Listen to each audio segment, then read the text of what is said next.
Salut la team, on se retrouve pour une nouvelle vidéo et aujourd'hui je vais t'expliquer les 3 problématiques que j'ai eues au cours de mes 10 premières années en tant qu'entrepreneur. Surtout ce qu'on va voir, c'est au-delà de ces problématiques, ce que cela m'a permis de mettre en place. Car effectivement, quand tu te retrouves un petit peu dans la merde, c'est à ce moment-là que tu te bouges et que tu mets des choses en place. On voit tout de suite cela après le générique. Let's go!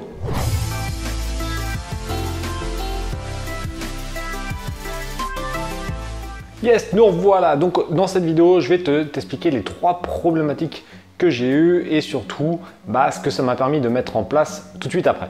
Avant tout, on va reprendre juste un petit peu mon parcours parce que j'ai lu récemment sur certains groupes Facebook et sur internet des conneries de personnes qui se croient malins et qui m'inventent un peu une vie. Donc on va reprendre quelques éléments et évidemment avec les preuves comme d'habitude, même si je les ai déjà fait 50 fois, au moins pour tous les nouveaux, vous saurez un petit peu ce que j'ai fait. J'ai débuté donc la vente sur internet en 2009 via une auto-entreprise donc qui s'affiche maintenant et je l'ai gardé environ 1 an et demi puisque février 2011 j'ai créé ma première SARL Ordica France, donc pareil ça s'inscrit directement sur ton écran. Donc pendant cette première année et demie j'étais auto-entrepreneur et j'étais avec un associé, donc on avait chacun notre auto-entreprise, qu'on ne peut pas être associé auto-entrepreneur parce que dit auto-entrepreneur dit je suis tout seul, mais donc on en avait créé une chacun et on s'était réparti le chiffre d'affaires en fonction de nos activités. Donc on avait 82 000 euros x 2, donc 164 000 euros. Pour tout te dire, cette première année, on a un petit peu dépassé, on avait fait 190 000 euros au cours des premiers mois et à partir de ce moment-là, quand on a commencé à arriver au niveau du seuil, on est passé en SARL. Pourquoi ça a pris 1 an et demi? C'est que, je l'ai déjà dit, mais les 3-4 premiers mois, ça ne s'est pas forcément passé comme on le voulait. Mais ça, c'était vraiment de notre faute. Et ça, c'était, on va dire, la première erreur. Alors, ça ne rentre pas dans les 3 grosses problématiques. Mais en tout cas, c'est juste un élément que je préférais préciser. C'est que, il y a 10 ans, je n'étais pas forcément aussi motivé que maintenant. Et on était parti un petit peu, avec... on va dire avec parcimonie, ça veut dire qu'on travaillait un petit peu le matin, puis on jouait à la console l'après-midi et on n'était pas super motivé pour vraiment développer un truc très rapidement. Donc ça a pris 3-4 mois avant vraiment de commencer à vendre un minimum. Et après, ça a commencé à prendre. Et là, c'est là où moi, j'ai commencé à me dire que ça pouvait être comme intéressant. Il faut imaginer ça, que j'étais chez ma mère. On avait du stock sur le balcon. Et au début, on est resté sur le balcon parce que pendant 3-4 mois, je te dis, on vendait vraiment pas grand-chose. Et à partir de 4 mois, je sais pas, alors je me rappelle plus exactement, je suis pas à la vente près, mais en gros, on avait passé 20-25 ventes par jour. Donc, c'est des produits assez chers. C'était des produits à 20-30 euros de panier moyen. Donc, on faisait 500-600 euros de chiffre d'affaires par jour. Et à partir de ce moment-là, on a commencé à prendre plus de stock. Et après, je les ai mis dans ma chambre, ça commence à être le bordel. Donc, au fur et à mesure du temps, des cartons commençaient à prendre de la place. On est passé par une période où on mettait ça chez Shurgard. Alors, on a fait qu'1 mois parce qu'on s'est fait défoncer tellement c'était cher. Et au bout d'un moment, on s'est posé cette fameuse question de se dire qu'est-ce qu'on fait? On va commencer à. Là, ça commence à tourner un petit peu sérieux. Donc, on s'est dit, c'est à ce moment-là qu'on va créer une SARL. Donc là, je te dis, on était à 189 000 euros. Alors voilà, est-ce qu'on l'a créé à ce moment-là, pile poil ou pas, je ne me rappelle plus exactement. Mais en tout cas, la première année, on avait fait 190 000 euros. Et en cours de route, on est passé en SARL, donc en février 2011. Et on a pris des locaux au passage. Donc pourquoi? Parce qu'on s'est dit, il nous faut du stock. Pourquoi il nous fallait du stock? Peut-être que tu vas te poser cette question. Parce qu'à l'époque, on ne vendait pas que sur Amazon. D'ailleurs, tu vois, tu as un petit tableau qui s'est affiché au niveau des ventes et tu vois qu'on vendait sur les autres places de marché. Et nous, on faisait des petits produits, des coques de téléphone, etc., qui nous coûtaient trop cher si on utilisait le stock Amazon pour expédier vers les autres places de marché. Donc, on était obligé d'avoir notre propre stock et donc d'avoir de l'emplacement. Et quand on commençait à vendre vraiment de manière assez importante, on avait notre propre local. Donc on a commencé sur une partie de 35 mètres carrés, puis après 70, puis ça s'est développé au fur et à mesure des années. Et au maximum, je te montrerai ça directement sur une petite vidéo que je vais te faire dans quelques instants. Je vais te montrer le bâtiment qu'on avait et comment ça s'est développé au fur et à mesure. Et en tout cas, au maximum qu'on ait eu, tu verras, je te le montrerai tout de suite. Bienvenue sur la chaîne Alain Immobilier. Ah oui, je me diversifie. Hein. Là, on part un peu dans l'immobilier et je vais te montrer le bâtiment que j'ai eu pendant plusieurs années à Rambouillet. Donc, on voit ça tout de suite. C'est parti pour la visite Alain Immobilier. C'est parti.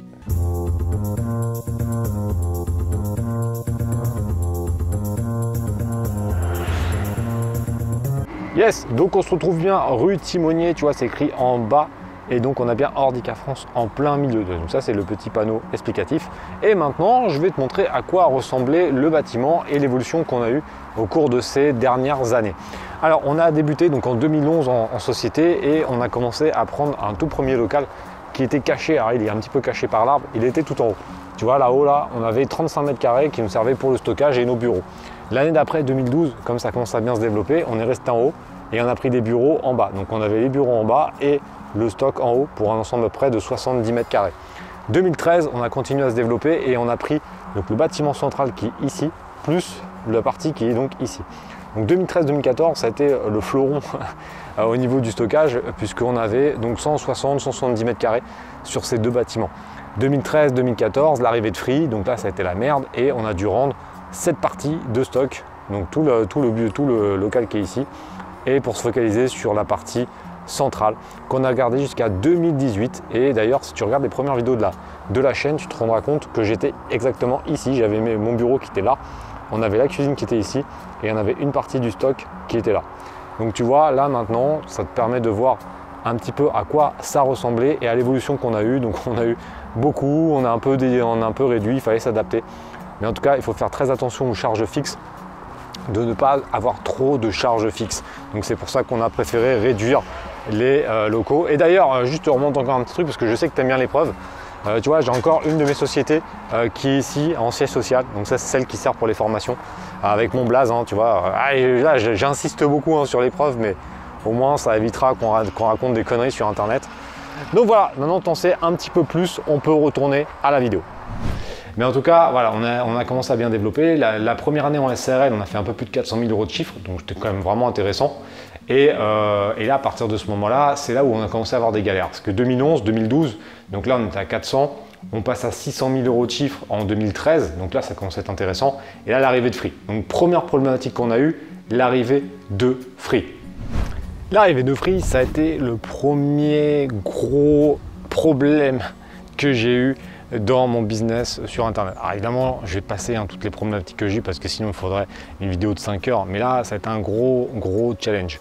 Pourquoi? Nous on était dans la téléphonie et on vendait des coques pour des téléphones qui étaient relativement chers, des gros iPhone, des gros Samsung, et c'était vachement bien parce que les téléphones valaient pas cher parce qu'ils étaient subventionnés par les opérateurs, mais par contre les forfaits étaient chers, donc on avait très peu de téléphones qui se vendaient bien. Et nous, on était là-dessus et on vendait des accessoires assez chers, comme je t'ai dit, 20, 30 et même des fois un peu plus. Donc, on était vraiment bien. L'arrivée de Free, rappelle-toi, 2013, 2014, on a commencé à avoir un changement de stratégie avec des forfaits qui valaient plus rien, 2 € ou 19 €. Mais par contre, l'arrêt des subventions des téléphones. Ce qui fait que les gros téléphones qui valaient 50, 100 € sont passés au prix normal de 5 ou 600 €. Parce qu'à l'époque, c'est 500 ou 600 €. Maintenant, c'est 1200, mais à l'époque, c'était 5 ou 600 €, c'était les téléphones les plus chers. Et tout de suite, le marché s'est dit « Ouais, qu'est-ce que c'est que ce délire? Les téléphones, ça vaut vraiment 600 balles. » Parce que les gens, ils ne se rendaient pas compte de ça. Et on a eu une arrivée de toute une nouvelle série de téléphones, dont les Wiko. C'est à ce moment-là que les Wiko sont arrivés. Après les Huawei, après d'autres téléphones, il y a eu Xiaomi un petit peu plus loin. Mais en fait, les éléments ont fait que les gens ont commencé à acheter des téléphones qui n'étaient pas chers. Et nous, on n'avait pas du tout ça. C'est-à-dire qu'on n'avait pas du tout cette gamme-là. On vendait que des produits qui étaient chers pour des téléphones chers. Mais sauf que les téléphones chers ne se vendaient plus. Et là, on a eu une énorme baisse, plus de 50 ou 60% de chiffre d'affaires. Et là, ça a été la merde. Parce que du coup, on a dû changer. Et là, c'est l'élément que je voulais te dire, c'est qu'on a eu donc une grosse baisse. On avait 2 salariés à ce moment-là. C'était vraiment la misère. On a dû couper nos salaires pendant plusieurs mois, le temps de remettre ça en place. Parce qu'il ne faut pas oublier un truc, c'est quand tu es entrepreneur, quand tu as des salariés, c'est eux qui sont prioritaires. Donc on devait arrêter de se payer pour pouvoir continuer à les payer. Et là, à ce moment-là, tu es chaud. Parce que nous, on avait donc des locaux, on avait des salariés et on avait une baisse de plus de 50% de chiffre d'affaires. Donc on était passé de 600 000, on était retombé à 400 000 et des poussières. Et là, c'était chaud. Parce que 400 000 € en vente, c'est pas énorme, tu vois. Et 600 000, c'était plutôt pas mal. 400 000, ça, on avait bien rediminué. Et là, c'était une problématique. Donc là, on a dû trouver une solution. Et la solution fut de repartir avec nos propres marques. Parce qu'on avait déjà commencé depuis 2011 avec l'Insivius, mais on l'a mis un petit peu de côté pour faire du négoce, donc l'achat-revente de différentes marques, dont Rock, une marque qu'on a eue jusqu'en 2014 ou en 2015, et qu'on a ensuite revendue à des Chinois. Et on a développé cette fameuse marque, l'Insivius, sur un principe de produit qui était plutôt des petits produits qui valaient pas très cher. Donc on était reparti sur du petit téléphone, dont Wiko. Wiko, franchement, nous a sauvé la mise, parce que Wiko, on avait toute une gamme de coques en silicone, coque intégrale, des petits trucs à moins de 10 €. Mais on margeait plutôt bien, parce qu'on était sur des bénéfices nets à plus de 40-45%. Et grâce à ça, on a pu remettre une stratégie en place. On est revenu, je crois, l'année d'après à 600 000. Alors, je ne me rappelle plus exactement des chiffres, mais on est revenu au chiffre d'affaires qu'on faisait l'année d'avant. Et surtout avec des bénéfices qui étaient beaucoup plus importants. C'est surtout ça, des marges nettes et des marges brutes qui étaient vachement plus importantes. Parce que en négoce, on margeait peut-être à 20 ou 25% sur des produits plus gros. Mais on prenait plus de risques à sortir de la trésorerie. Là, on sortait moins de trésorerie, puisqu'au final, les produits étaient beaucoup moins chers et on récupérait plus. Donc l'un dans l'autre, on a commencé à vraiment bien se remettre. Donc 2014, 2015, on a commencé à bien remonter la pente. Et là, on a eu la deuxième problématique. Deuxième problématique, c'est quoi? Contrôle fiscal. Alors ça arrive, sauf que contrôle fiscal spécial TVA. Et nous, on n'avait pas prévu qu'on avait fait une connerie. Et ça, c'était la deuxième problématique. Et on voit ça tout de suite. Là, je me suis assis pour le contrôle fiscal. Le contrôle fiscal, il se passait quoi? Donc on a eu un contrôle TVA sur la période de 2012 à 2015, ou 2011-2015, enfin depuis le début. Et donc, il contrôlait pour voir si on avait bien reversé la TVA. Donc nous, on était sûrs de notre coup, puisque voilà, on avait notre comptable qui nous expliquait comment fonctionnaient les commissions intracommunautaires. C'est un sacré bordel.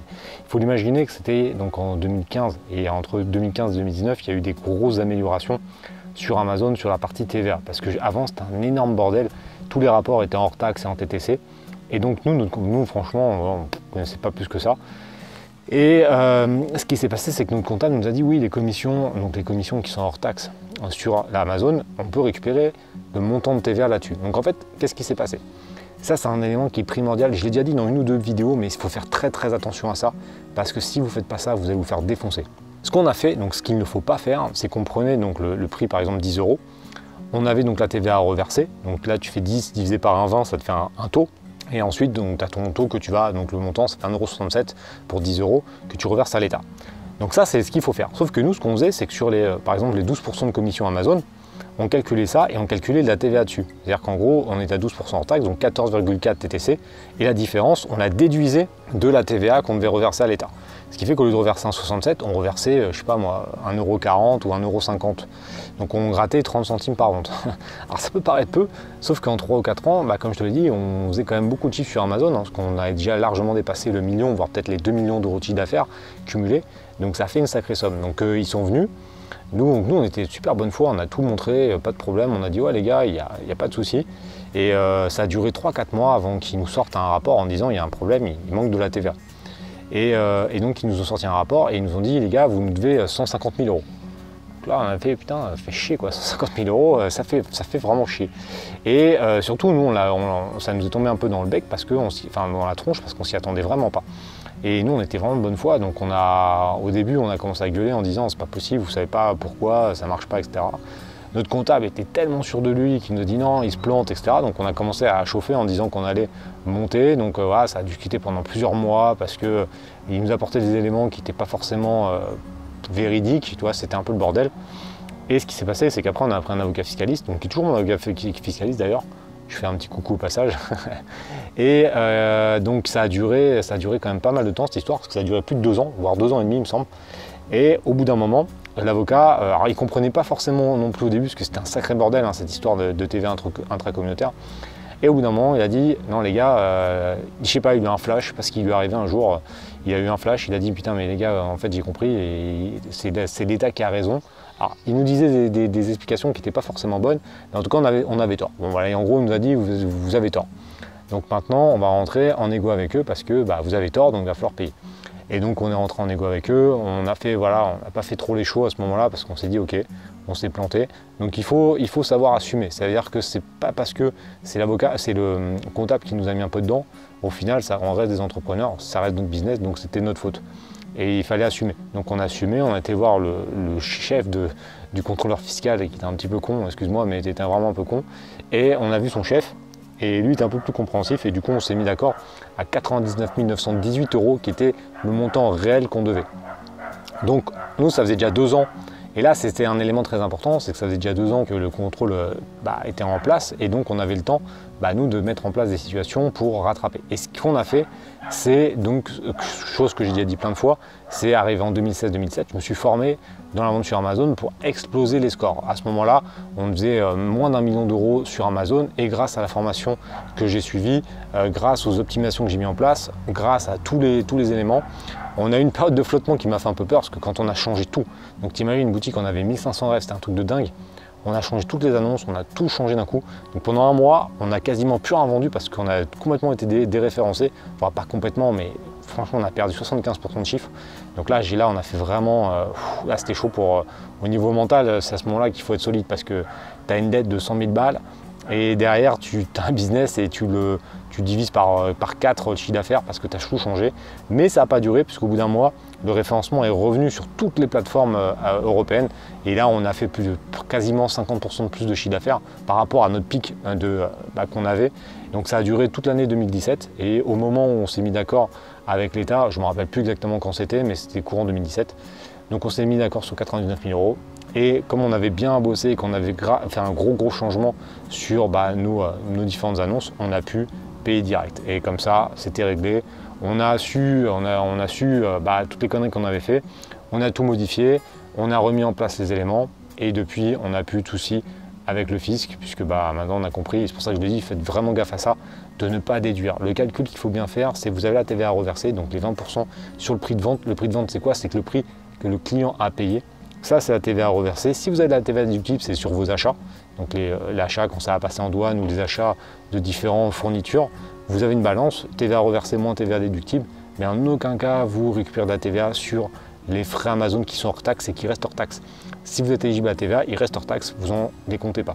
Si vous faites ça, vous n'aurez pas de souci. Mais faites surtout pas la connerie que j'ai fait parce que ça peut être vraiment piégeux.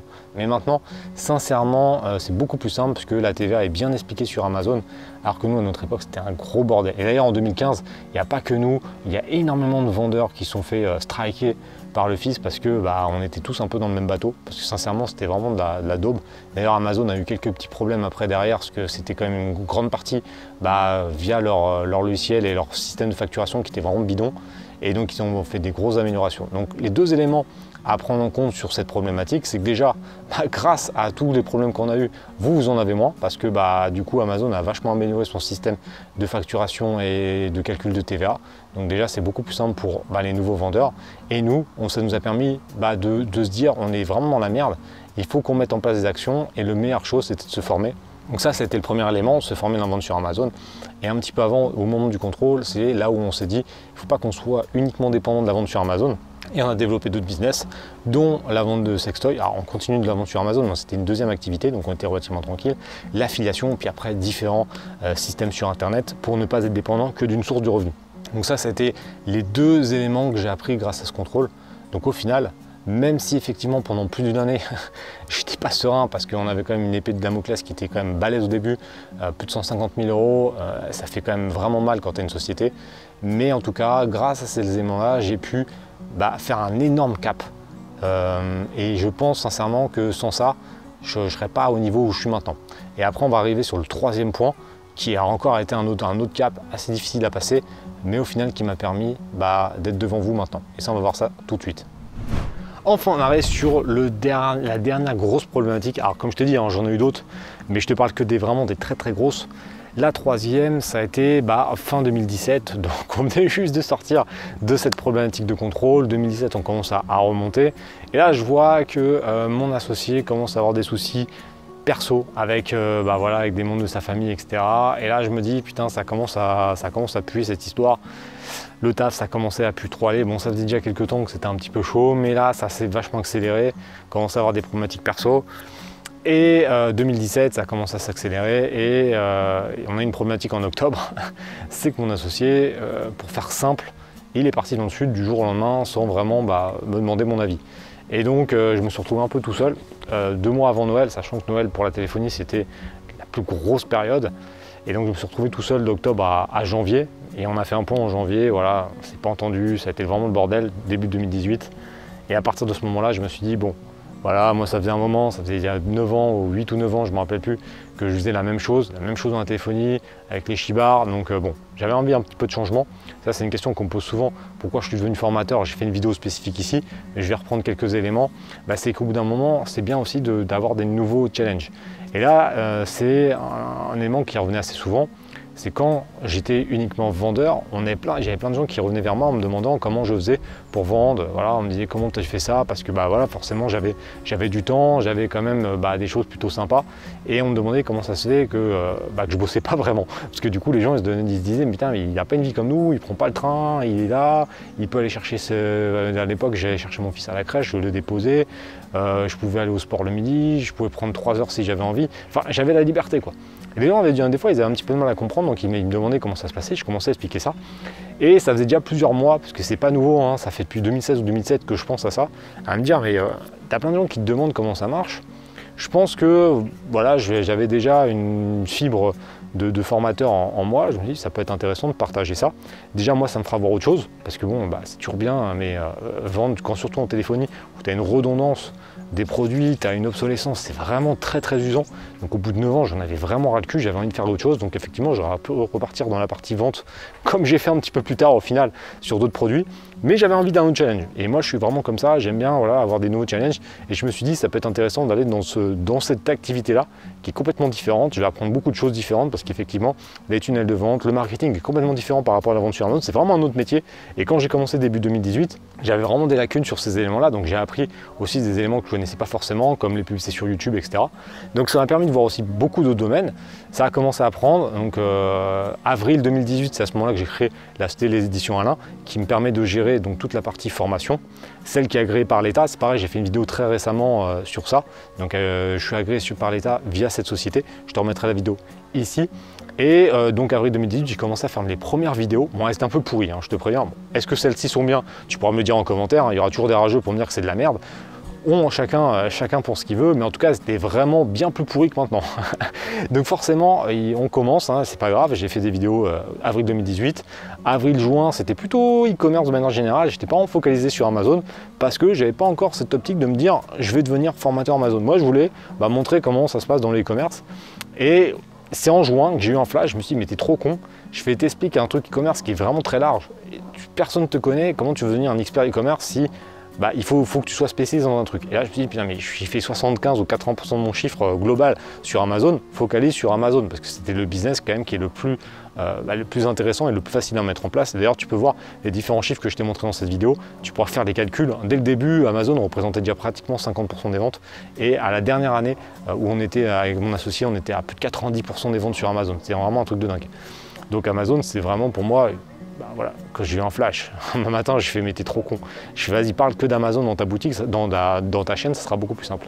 Et j'ai enchaîné donc sur la première version du programme, je sais même plus comment il s'appelait à l'époque. Si tu te rappelles comment il s'appelait, tu peux me le mettre en commentaire parce que je me souviens plus.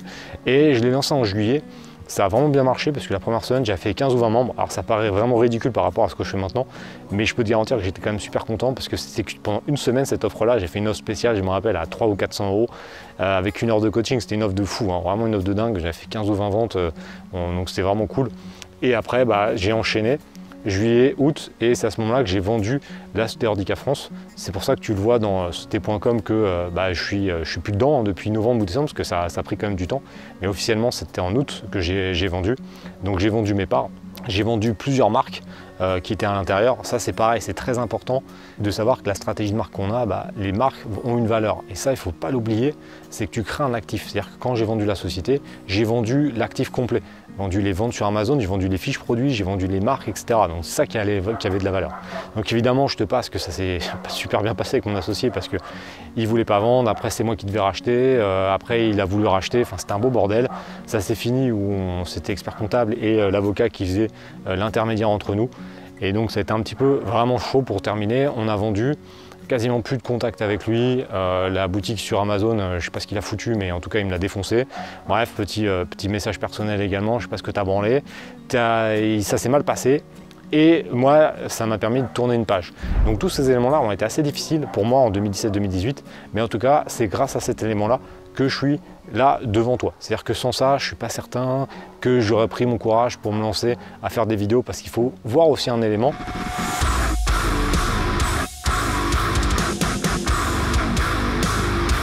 Ça c'est une petite précision, c'est qu'on dit ouais les formateurs, ouais, on gagne beaucoup d'argent. Certes on gagne beaucoup d'argent, mais je peux vous garantir que c'est un boulot qui est quand même assez compliqué. C'est-à-dire qu'il y a des jours, je peux vous garantir que je préférais quand j'étais juste vendeur sur Amazon et je pouvais faire ma vie comme je voulais. On ne venait pas me péter les couilles sur les réseaux sociaux ou par mail avec des questions à la con, des menaces, des insultes, etc.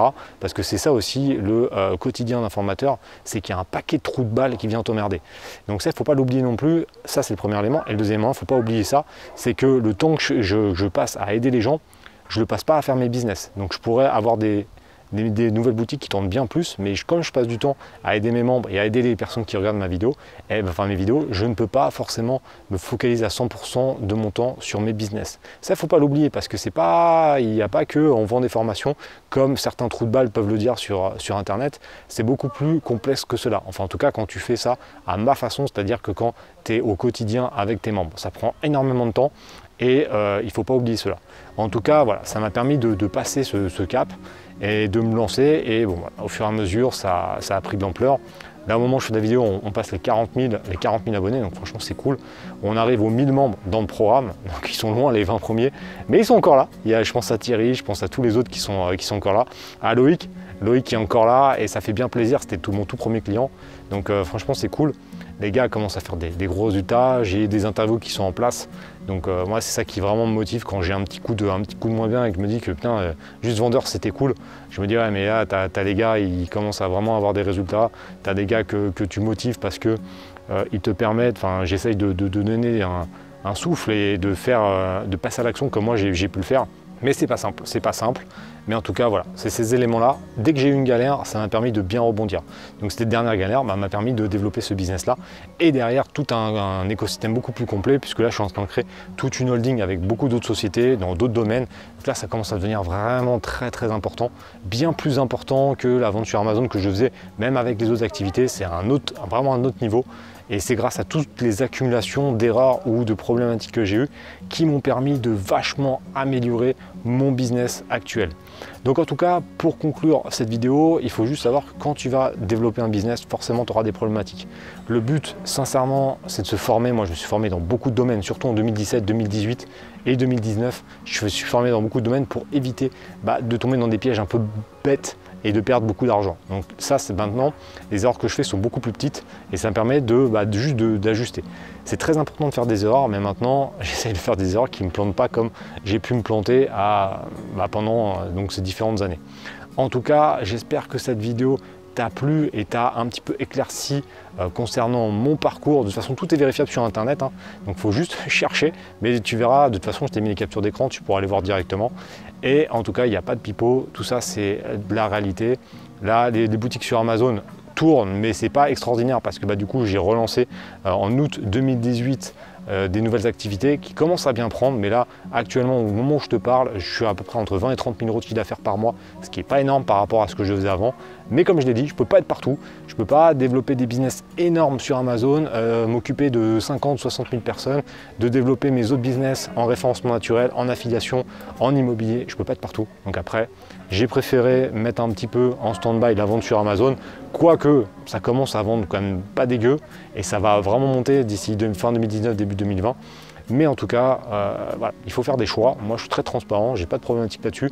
Je pense que sincèrement, j'ai plus grand-chose à prouver. Ça veut dire que les haters ou les rageux qui me disent ouais, que tu es devenu juste formateur, j'aimerais bien vous voir à ma place, les gars, parce que je peux vous garantir que c'est pas si simple que ça. Et deuxièmement, on peut pas être partout. Et quand ça fait 10 ans que tu vends sur Amazon, tu n'as plus la même niaque d'aller chercher des gros résultats. Mais déjà, ceux qui font plus de 30 000, j'en connais pas énormément. Sachant que moi je suis à 5% ou 10% de mon temps sur la vente sur Amazon. Donc sincèrement, je pense que c'est vraiment pas dégueu. Et fin 2020, on aura des résultats qui seront quand même très très corrects, qui seront sûrement très proches de ce que je faisais avant. Donc voilà, je lance le défi à ceux qui veulent. Parce qu'il y a toujours des petits malins. Alors là, je fais un petit peu mon rageux, mais il y a vraiment des gars qui m'agacent à raconter des conneries, comme j'ai pu voir récemment sur un groupe Facebook. Les gars m'inventent une vie et derrière se font un peu mousser, racontent aussi des conneries et bizarrement quand tu leur prends la tête et que tu leur montres un peu les mythos, ah oui, les histoires sont plus les mêmes. C'est-à-dire qu'entre ce qui est écrit et ce que j'ai dans le message, etc., c'est plus tout à fait pareil. Bref, petit message personnel, n'écoutez pas, voilà, faites votre propre opinion. Si vous m'aimez, tant mieux, si vous m'aimez pas, tant pis. Moi c'est pareil, il y a des gars que j'aime pas, donc ça tombe bien. En tout cas, si tu m'aimes, pense à mettre un like à la vidéo, pense à t'abonner également, c'est très important. N'oublie pas que tu as 5 vidéos offertes pour découvrir la vente sur Amazon, qui reste quand même l'un des meilleurs business pour gagner de l'argent et vendre sur Internet. Mais c'est pas simple, il faut passer à l'action. En tout cas, on se retrouve prochainement dans la chaîne YouTube. Ciao!